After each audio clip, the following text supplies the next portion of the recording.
السلام عليكم ورحمة الله وبركاته. أهلا بكم طلابي ومتابعين الأعزاء طلاب الصف الثالث الإعدادي، عاملين إيه؟ أتمنى يا رب تكونوا بخير. إن شاء الله في الفيديو ده هندخل بقى يا مستر على كتاب المراجعة. كل شغلنا يكون من كتاب المراجعة، كتاب الامتحان 2023. لو معكوش هتبعتولي رسالة وإن شاء الله ننسخ لكم الرابط بتاعه في الوصف أو أسفل تعليقاتكم. خلصنا على القناة وحل كل دروس مادة الدراسات من كتاب الامتحان. تمام. في الفيديو ده ان شاء الله زي ما واضح من عنوان الفيديو هنحل مع بعضينا امتحانات على الوعدة اللي كانت اولها رخم خالص يا مستر، درس خلفاء محمد علي، الدرس اللي غلبنا ومحمد علي نفسه تعبنا خالص، الراجل اللي قدامنا في الصورة ده اللي عايزين نموته. وكمان اخر درس اللي هو مصر من الحماية البريطانية، كل ده حلناه على القناة. ان شاء الله هتلاقوا روابط الفيديوهات، فيديوهات الحل، وفي كمان فيديوهات شرح على القناة. تمام، هتلاقوها في الوصف. يلا نبدأ مع بعض يا مستر، ما تطولش علينا وبعد كده نكمل السيراية بتاعتنا. احنا طبعا هنطلع امتحانات على الوحدة الرابعة، صفحة كام؟ صفحة 28. بعد ما نخلصها نحل تقييمات الشهر الثالث، وبعد كده ان شاء الله نبدأ ندخل على المحافظات. فادي نظام القناة الأيام ديت، هنحل محافظات وهنتدرب على حل المحافظات. امتحانات على الوحدة الرابعة صفحة 28، ويلا نبدأ على بركة الله. السؤال الأول: ألف، صوب ما تحته خط. رقم واحد: أتم نقط الخط الحديدي بين القاهرة والإسكندرية. اللي كمل الخط الحديدي بين القاهرة والإسكندرية الإجابة طبعا سعيد باشا، أو ممكن نكتب محمد سعيد باشا. رقم اتنين: استشهد أحمد عرابي ومعظم رجاله في معركة التل الكبير. طبعا مش أحمد عرابي اللي استشهد يا مستر، ده الضابط محمد عبيد استشهد وهو ومعظم رجاله، وقلنا صمد بقواته في الأول. رقم ثلاثة: تألف الوفد المصري من أعضاء الجمعية العمومية برئاسة سعد زغلول، طبعا من أعضاء الجمعية التشريعية اللي هو قلنا تبع المجلس التشريعي. تمام. ده بالنسبة لرقم ثلاثة. رقم أربعة: أدى كفاح مصطفى كامل إلى استقالة السير وينجت المعتمد البريطاني، إلى طبعا إلى استقالة اللورد كورومر. استقالة مين يا مستر؟ اللورد كورومر. برافو عليكم. خلصنا كده السؤال نمرة ألف أو نمرة ألف في السؤال الأول. هنحل مع بعضينا نمرة ب. نمرة ب: أيد بالأدلة التاريخية صحة العبارات الآتية. رقم واحد: تعددت سلطات حكم مصر أثناء الاحتلال البريطاني. يبقى احنا كده هنروح لأحوال مصر تحت الحكم البريطاني. تمام. وهناخد اللي هي أول حاجة الحياة السياسية اللي هو نظام الحكم والإدارة. دلل تعددت سلطات حكم مصر أثناء الاحتلال، أقول له حيث. تمام. أصبحت السلطة الفعلية في يد المعتمد البريطاني. أصبحت السلطة، نسينا نكتب السلطة الفعلية في يد المعتمد البريطاني. ده بالنسبة للسلطة وصاحب القرار. أمال الخديوي كان وظيفته يا مستر التصديق على قرارات الاحتلال، وانحصرت سلطة الخديوي. تمام. الخديوي عليه يمضي بس على التصديق على قرارات الاحتلال. ده بالنسبة لدلل رقم واحد. هنحاول كده نجيب حاجة يعني نحل فيها ولا نكمل هنا يا مستر. يبقى رقم واحد: تعددت سلطات حكم مصر. هنقول زي ما قلنا في عندنا سلطتين، سلطة فعلية وسلطة شرعية. السلطة الفعلية اللي هو المعتمد البريطاني وكانت في السلطات، أصبحت السلطة الفعلية في يد المعتمد البريطاني. وعندي سلطة الخديوي وده كان وظيفته ما غير يا مستر التصديق على قرارات الاحتلال أو سلطات الاحتلال. ده رقم واحد. سؤال رقم اتنين: أدت سياسة الخديوي توفيق منذ بداية حكمه إلى زيادة التدخل الأجنبي. هنكتب اللي عمله وده أدى إلى زيادة التدخل الأجنبي. أول حاجة حيث عمل يا مستر أعاد نظام المراقبة الثنائية. يبقى أول حاجة عملها الخديوي توفيق أول ما حكم أعاد نظام المراقبة الثنائية اللي هي فيها رقيبان ماليان، رقيب مراقب بريطاني للإيرادات ومراقب فرنسي للمصروفات.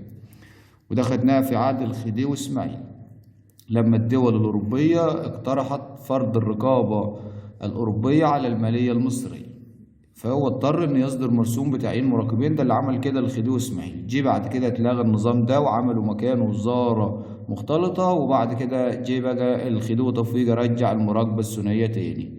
يبقى رقم واحد أعاد نظام المراقبة الثنائي. تاني حاجة عملها أدت لزيادة التدخل، رفض اللائحة الأساسية لمجلس النواب. رفض اللائحة الأساسية لمجلس النواب اللي هو الدستور يعني، رفضه عشان هو يحكم براحته، يحكم البلد حكم مطلق. وآخر حاجة وضع نفسه تحت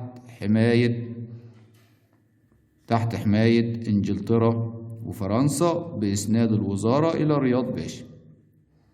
يبقى ادي دلل رقم 2. دلل رقم 3 لما يقول لي يعتبر عهد الخديوي إسماعيل بداية الإصلاح النيابي في مصر. هنقول حيث أول حاجة حين تأسس مجلس شورى النواب. أسسوا عام كام يا مستر المجلس ده؟ 1866. يعني بداية حكمه ولا النهايات؟ في البدايات عشان حكم 1863. برافو عليكم. تمام، الأزرق أفضل على فكرة. يبقى أول حاجة أقول حيث تأسس مجلس شورى النواب، وتاني حاجة عرفت البلاد نظام الوزارة المسؤولة، وعرفت البلاد نظام الوزارة المسؤولة عن الحكم. ده تاني حاجة. تالت حاجة كمان وتم وضع لائحة أساسية كأول دستور. لائحة أساسية كأول دستور. تمام، أو تم وضع أول دستور عرف باللائحة الأساسية بهدف إقامة حياة دستورية سليمة. ده بالنسبة لإجابة دلل رقم 3. نروح لسؤال ما رأيك دايما قلنا تبدوا برأيكم براحتكم مع تدعيم الإجابة بحاجة تبع السؤال. موقف الخديوي إسماعيل من تجارة الرقيق، هتقول موقف عظيم. تمام، حيث أرسل، وأبدأ أكتب عمل إيه؟ عدة حملات حربية أو ممكن يقول لي عسكرية إلى الأقاليم الاستوائية في أفريقيا لمنع تجارة الرقيق. إلى الأقاليم الاستوائية في أفريقيا لمنعها أو لمنع تجارة الرقيق. يعني نكتب كده أو كده، المهم إن احنا نعبر لغويا صحيح وناخد إجابتنا إن شاء الله درجتنا كاملة. خلصنا أبطال الحلوين وحبايبي اللي بيتابعونا على القناة. خلصنا السؤال الأول بشق الأنفس عشان في 3 دلل كانوا يعني محتاجين كتابة شوية.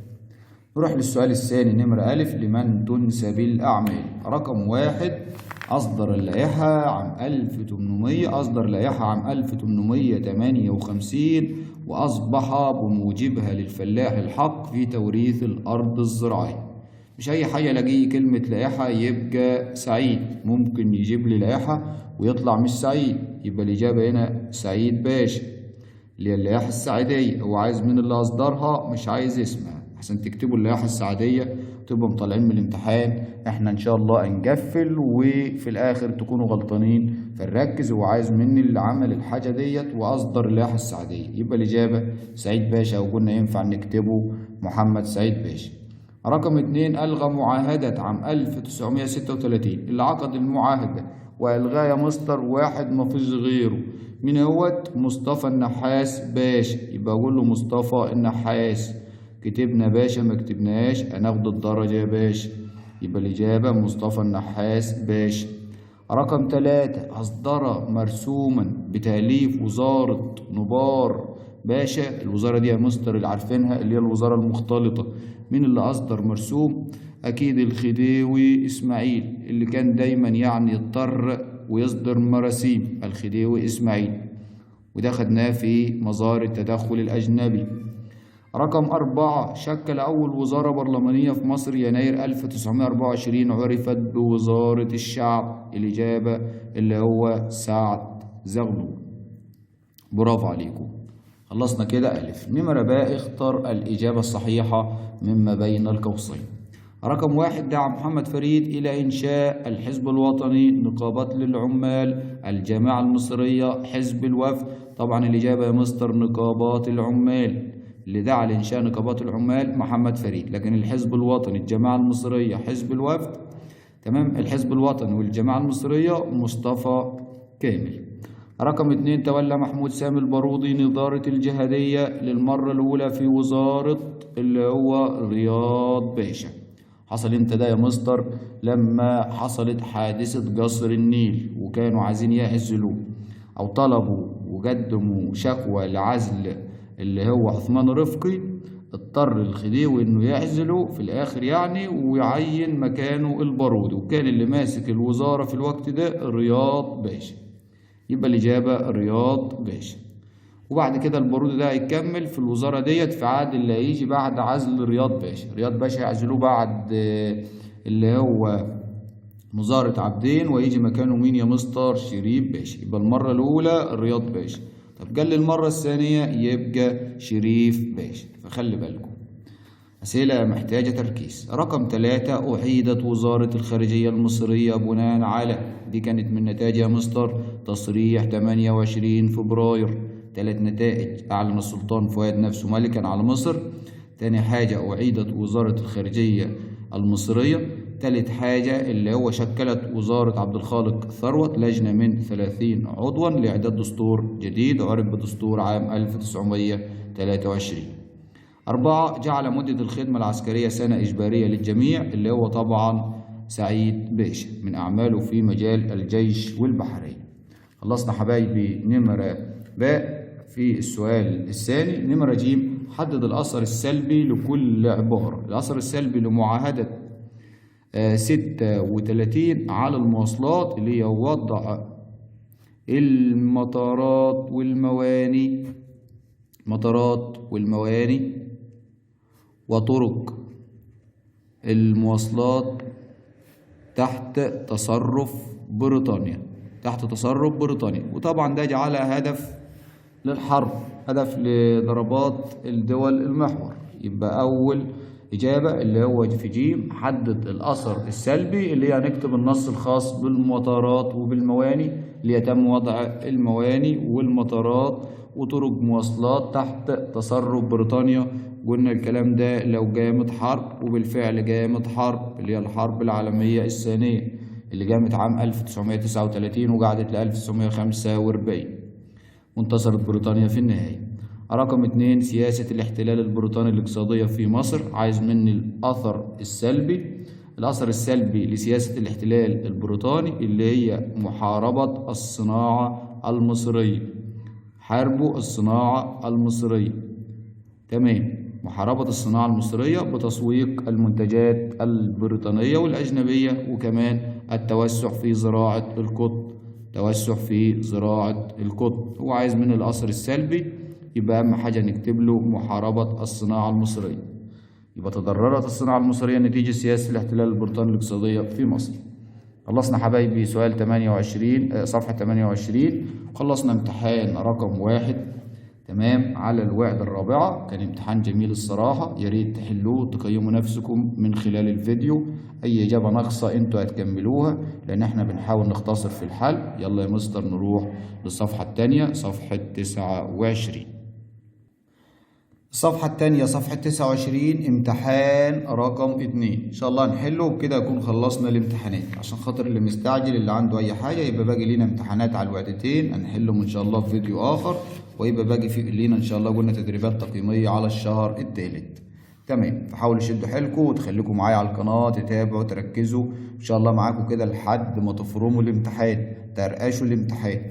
المهم يلا يا مستر السؤال الأول ألف اختر الإجابة. رقم 1 اختلفت المقاومة في التل الكبير عن المقاومة في كفر الدوار متأثرة بموقف السلطان العثماني. موقف السلطان العثماني في التل الكبير اللي هو إعلان عصيان عرابي، وده أدى إلى ضعف الروح المعنوية للمقاتلين المصريين. رقم 2 كان حفر ترعة نقط شرطا من شروط حفر قناة السويس. الإجابة طبعا سهلة جدا دي يا مستر، ترعة الإسماعيلية. رقم 3 تم إلغاء الامتيازات الأجنبية في مؤتمر نقط عام 1937 مؤتمر مونترو، ودي خدناها في نتائج معاهدة عام 1936 اطلعوها وتراجعوها. مهم جدا ان انتوا تدوروا على الحل السؤال اللي ما تعرفوهش، تبدوا تراجعوا. تمام، تبداوا تراجعوا الجزئيه كامله. يعني شفنا الحته بتاع مؤتمر مونترو، هنبدا نراجع كل شروط ونتائج المعاهده. تمام. طيب الحته بتاع حفر قناه السويس، من شروط حفر القناه للامتياز الثاني هنبدا نراجع شروط الامتياز الثاني، وكده هنستفيد ونراجع جزئيه كبيره جدا من المنهج. رقم 4، فضلت فرنسا مصلحتها وتخلت عن مساندة مصطفى كامل لما عقدت الاتفاق الودي مع انجلترا. عارفين الاتفاق الودي تعريفه أكيد، عارفينه حافظينه يا مصر، والسنة بتاعته اللي هو عام 1904 ميلادي. خلصنا كده نمرة ألف، هنحل نمرة باء. نمرة باء رقم 1، نمرة باء بما تفسر. رقم 1، إنشاء المحاكم المختلطة في عهد الخديوي إسماعيل. الخديوي إسماعيل أنشأ المحاكم المختلطة لإصلاح مساوئ المحاكم القنصلية، لإصلاح مساوئ المحاكم القنصلية. وهنا الخديوي إسماعيل جاي كحلها عماها، يعني بوظ الدنيا أكتر، لأن المحاكم المختلطة دي كان لها عيوب خطيرة جدا. العيوب الخطيرة اللي هي رئاسة القضاء الأجانب ليها أدت لتدخلهم في سلطة القضاء التشريعي المصري وانحيازهم للأجانب يا مستر، اوعى تنسى حاجة يا مستر كده. رقم 2، فشل الثورة العربية. فشل الثورة العربية أعطيني حوالي 7 أسباب. عدم تكافؤ تمام القوة العسكرية للقوات لبريطانيا أو للقوات المصرية وبريطانيا. عدم تكافؤ يعني ما كانوش زي بعض، المصرية وبريطانيا اللي هي الاحتلال. تمام. وكمان إعلان عصيان عرابي، إعلان عصيان عرابي بتاع السلطان. كمان تواطؤ إدارة شركة قناة السويس، ده كان سبب من أسباب فشل الثورة العربية. الظروف الدولية لم تكن في صالح الحركات الوطنية. وكمان عدم إدراك عرابي وقيادة الثورة لأهمية التعبئة الشعبية، وميول بعض عناصر الجيش المصري للخديوي وللاحتلال. يعني أسباب كتيرة يا مستر، ذكرنا منهم 4 أسباب. عادي في الامتحان نكتب 4 من 7 كويسين، لكن من نكتب 1 من 7 ونقول ده احنا كده بريمو. 3، وقوع حادث 4 فبراير 1942. سبب وقوع الحادث مماطلة الملك فاروق لبريطانيا في تعيين حكومة، تمام، أو وزارة جديدة، حكومة جديدة برئاسة مصطفى النحاس. ده سبب اللي هو حادثة 4 فبراير 1942 ميلاديا، اللي هي مماطلة الملك فاروق يا مستر ديت فاروق. تمام. انتوا مركزين اكتر مني في الكتابة، وبعد كده بتعلقوا يا مستر انت نسيت حرف، انت نسيت نقطة على الحرف الفلاني. يعني في حاجات كده مش لازم ندقق عليها، اكيد المستر هينسى حاجة. تمام يا مستر. نمرة ج، قارن بين المذكرة المشتركة الأولى والمذكرة المشتركة الثانية من حيث سبب إرسالها ومحتواها. أول حاجة الأولى اللي هي بقى نكتبها بلون مختلف يا مستر. المذكرة المشتركة الأولى اللي هي تدعيم موقف الخديوي ضد الحركة الوطنية، والتانية مساندة الخديوي ضد العسكريين. سبب إرسال التانية يبقى دي الأولى، التانية مساندة الخديوي ضد العسكريين. تمام. طيب محتوى الأولى يا مستر اللي هي أول حاجة رغبتها في حل مجلس النواب وتدعيم موقف الخديوي ضد الحركة الوطنية. ده بالنسبة لمحتوى المذكرة المشتركة الأولى. طب محتوى المذكرة المشتركة الثانية اللي هي أول حاجة رغبتها في إقالة وزارة، نفتكر مع بعضينا، تمام، لو لقيتوا حاجة ناقصاكوا هتطلعوا كتاب الامتحان وتدوروا على المعلومة بنفسكوا كده وتحفظوها. قالت وزارة البارودي، ده أول حاجة. تاني حاجة إبعاد عرابي وزملائه خارج البلاد، وبالفعل هيبعدوهم يا مستر ويودوهم جزيرة كده في المحيط الهندي اسمها جزيرة سيلان. ده بعد فشل الثورة العرابية، مش في الوقت ده يا مستر، يعني كده كده الهدف ده يحققوه في نهاية الدرس. تمام، بعد ما يعتقلوهم ويحكم عليهم بعد دخول القاهرة سبتمبر، بعديه بقى ديسمبر، سبتمبر وبعد سبتمبر أكتوبر نوفمبر ديسمبر، يعني آخر السنة. المهم خلصنا كده المذكرة المشتركة الأولى، قلنا سبب إرسالها، تمام، والمذكرة المشتركة الثانية، وبعد كده محتوى المذكرة المشتركة الأولى ومحتوى المذكرة المشتركة الثانية. أكيد طبعا أسئلة قارن بتكون أنتم مجهزين أي حاجة كده تحلوا فيها خارج كتاب الامتحان وتحلوها في جدول. مهم جدا نتدرب على حل قارن في جدول يا مستر عشان خاطر نبقى 100 في الامتحان إن شاء الله. هنفرح بكم بإذن الله ونفرح مع بعضينا بعد ما تخلصوا امتحاناتكم إن شاء الله تعالى، اللي هتكون في شهر امتى يا مستر؟ في شهر 1 يناير كده، في منتصف يناير. اكتب ما تشير إليه كل عبارة. ده السؤال الثاني. رقم 1، خضوع مصر المطلق للاحتلال البريطاني. ده تعريف الحماية البريطانية. سؤال محافظات وجاي في محافظة القليوبية. الحماية البريطانية. رقم 2، هيئة دولية لم تتخذ قرارا في قضية مصر وتركتها معلقة عام 1947. هيئة دولية اللي هي طبعا اللي علينا مجلس الأمن. مجلس الأمن. لو كتبنا الأمم المتحدة هتتحسب صواب، كتبنا مجلس الأمن برضو إن شاء الله هيتحسب صواب، بس اللي عليكم إيه؟ مجلس الأمن. يبقى إحنا خلينا في اللي علينا يا مستر. رقم 3، كانت بمثابة خزانة فرعية للخزانة المصرية. نكمل. وأنشأوا الخديوي إسماعيل للإشراف على تسديد الديون لأصحابها. الديون يبقى كده حل نفسه يا مستر، صندوق الدين. صندوق الدين كان سنة كام ده يا مستر؟ مايو 1876. نسينا يا مستر الصراحة التواريخ، ربنا يستر يا مستر. نمرة باء، على الرغم من اشتداد وطأة الاحتلال البريطاني لمصر فترة طويلة من الزمن، إلا أن دماء المقاومة لم تجف في عروق المصريين. تعبير جميل ده يا مستر طبعا. المهم في ضوء هذه العبارة وضح أهم تحركات مصطفى كامل الخارجية ضد الاحتلال البريطاني. احنا نتكلم عن جهود مصطفى كامل الخارجية ضد الاحتلال البريطاني.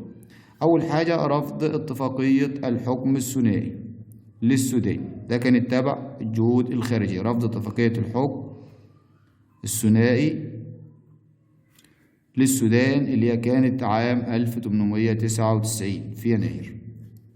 تاني حاجة في جهوده اللي هو تعريف الرأي العام الأوروبي، الرأي العام الأوروبي والقوى الدولية وخاصة فرنسا بحق مصر في الاستقلال ورفضها للاحتلال وسياساته. ده أول حاجة. تاني حاجة. تالت حاجة اللي هي طبعا التنديد بحادثة دنشوي. الحادثة دي كانت كام؟ عام 1906. برافو عليكم، افتكروا معايا التواريخ، لأن الصراحة يا مستر التواريخ كتيرة وكتير بنسأل عليك يا مستر، نسألك أن نحفظ تواريخ ولا لأ، وأنت ترد علينا وتزعلنا احفظوا تواريخ، ركزوا على التواريخ، مش هتفهموا التاريخ من غير ما تحفظوا التواريخ بتاعتها. كلام جد يا مستر ده؟ أكيد طبعا، ما احنا امتى بنهزر يعني. ما العلاقة بين رقم 1 تولي عباس باشا الأول حكم مصر وحركة النهضة. طبعا سهل جدا ده يا مستر، هتقول توقفت حركة النهضة، تمام، التي قام بها محمد علي في عهد الراجل ده اللي هو عباس ده كان ابن طوسن. مظبوط. المهم حيث بقى هنقول بقى أغلقت معظم المدارس وكمان نضيف جارها المصانع. تمام، نكمل هنا كده. وتم تخفيض حجم الجيش وعطلت أعمال الترسانة. ترسانة إيه؟ البحرية اللي هي تابعة الأسطول اللي عملها محمد علي بولاق ثم في الإسكندرية. يبقى ده رقم 1. رقم 2 دلل الحرب العالمية الأولى وقيام ثورة 1919. هتقول حيث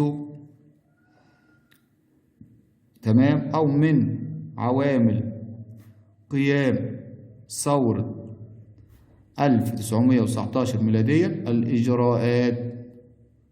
الإجراءات العنيفة التي اتخذتها سلطات الاحتلال البريطاني تمام طوال فترة الحرب العالمية الأولى اللي هي 1914 ل 1918. 4 سنين من التعب والمعاناة يا مستر في الفترة دي، فترة الحرب العالمية الأولى. وكمان مصر برضو هتعاني في فترة الحرب العالمية الثانية، برغم إن مصر ما كانتش طرف من الأطراف المشتركة في الحرب. يبقى دي رقم كام دي يا مستر؟ رقم 2. آخر سؤال في امتحان رقم 2 عشان نسيبكم على خير، هتوحشون الصراحة. ما تقييمك لموقف رجال الشرطة المصرية في 25 يناير؟ مش لما يجيلك ما تقييمك تترعب كده وتقول ده سؤال رخم. ما تقييمك يعني زي ما رأيك. موقف مشرف تمام ويدعو للفخر. أي حاجة بقى جميلة نكتبها. وهنكتب بقى حيث تمام تمسك رجال الشرطة. نكتب بقى الكلام الحلو الجميل بتاعكم ده اللي بتكتبوه في التعليقات. بالقيام بدورهم في حماية منشآت الوطن أو منشآت الدولة. تمام بس كده. يبقى دي إجابة د. خلصناها وخلصنا كده امتحانين على الوحدة الرابعة. أتمنى يا رب أكون أفدتكم في الفيديو. مهم جدا وإحنا بنحل الامتحانات ما نحلهاش كده وخلاص وكده الحمد لله مستر أنا حليت الامتحان وجبت الدرجة النهائية. ده كده مش هنستفيد خالص من الامتحان. عشان نستفيد منه حبايب الطلاب لازم نستفيد ونراجع كل جزئية خاصة بكل سؤال. يعني يجيلي سؤال كده أحاول أراجع الجزئية الخاصة بيه، وبكده هتكون استفادة كبيرة خالص من حل الامتحانات. وإن شاء الله تعالى ربنا معاكم ووفقكم. أي حاجة محتاجينها تبعتولي على الواتس بتاعي وأنا في خدمتكم إن شاء الله في أي وقت، لأن القناة دي بتاعتكم أنتوا. القناة دي مش بتاع مستر رضا جمال، القناة بتاعتكم أنتوا ومعمولة عشان خاطركم. تمام عشان كده يعني سميناها قناة المتميز. المتميز ده مش المستر رضا، المتميز ده الطالب اللي بيتابع القناة وبيركز مع القناة من أول فيديو لآخر فيديو. متنسوناش بتعليقاتكم ودعمكم لينا. بحبكم كلكم حبايبي طلاب الصف الثالث الإعدادي. كان معاكم على القناة مستر رضا جمال، والسلام عليكم ورحمة الله وبركاته.